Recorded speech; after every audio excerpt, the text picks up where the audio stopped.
President Trump and his Russian counterpart Vladimir Putin will be meeting shortly in Helsinki. These are live pictures, but what topics will be on the agenda, only they know, but we can take a guess. Here with the panel of experts, we've got Stephen Yates. He's a former Deputy National Security Advisor to Vice President Dick Cheney. In the center square, we've got Dr. Rebecca Grant, National Security and Military Analyst with Iris Independent Research, and David Tafuri is the former policy advisor to President Obama's campaign. Good morning to you all. Thanks for getting up so early. So, Rebecca, let's start with you. The president has lowered expectations. You know, we're going to have a conversation, see where it goes. Where do you think it's going to go? He's going to try to take the measure of Putin and see if there is any possibility for cooperation on issues, no matter how small. I think he has to talk about Syria, and I expect, Steve, they'll also touch on North Korea, because remember, Trump does need Russia's continued cooperation on the sanctions at the UN Security Council. Beyond that, who knows what they'll talk about? David? Well, we had an indictment last week of 12... How did I know you were going to be the first one to bring that up? of 12 Russian intelligence officials. Remember that our intelligence agencies believe that Putin ordered the hacking that the indictment was about. I think that should come up. I hope that comes up, but we really don't know, because this meeting is going to happen in private. It's just President Trump and Putin. With no note-taker, apparently. With no note-taker. That's, highly unusual in terms of protocol. They did a meeting like this a year ago where they met privately for an hour on the sidelines of a dinner, and we don't really know what happened in that meeting either.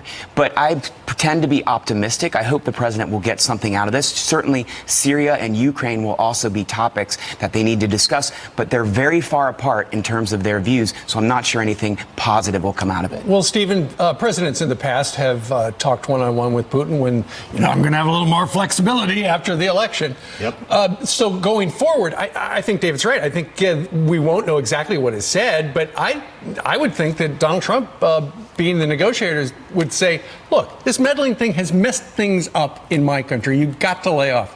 But at the same time, don't we meddle in everybody's elections around the world, too? Well, I certainly hope that we influence things for the better around the world. That's a polite way of saying it. I think that this president has no real record so far of going into these kinds of meetings and just putting his concessions right up front. And so we've had kind of a scene setter meeting with the leader of China, Xi Jinping. We've had the big summit in Singapore with Kim Jong-un. This is part of that same piece of where voters voted for a break from Bush and Obama policies. Russia's an important country. We clearly have interests at stake. You've got to have this scene setter to get this rolling. We talked last week about whether or not you thought that the president might actually somehow triangulate Putin with the president of China, because right now with Trump, it's all about trade. And that's what we heard so much last week regarding the NATO nations and the EU as well. So maybe there's going to be a wild card in there somewhere. Right, and the backstory on the triangulation is that China and Russia have held military talks and exercises and are getting closer. So Trump can also go in and maybe get a little closer to Putin just to throw Xi Jinping off his game. All this is possible. And hey, the cyber piece, that hacking they did is peanuts compared to what Putin is really after, which is critical infrastructure and access to military and space systems. So it's a much bigger issue. And David, finally, one of the things right now on the front of the New York Times, it talks about how Putin is winning just by virtue of the fact that Trump is sitting down with him. And that means the whole Crimea, Ukraine thing, they agree to disagree. Nothing's going to happen there. Suddenly, we have normalized Russia again.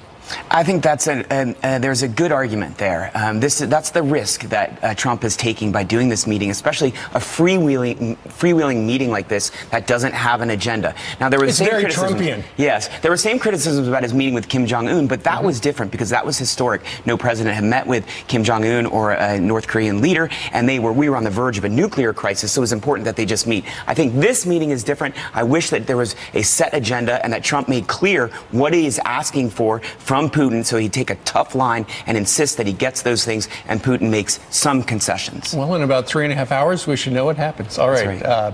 Stephen and Rebecca and David, thank you very much. Thank you. All right. It is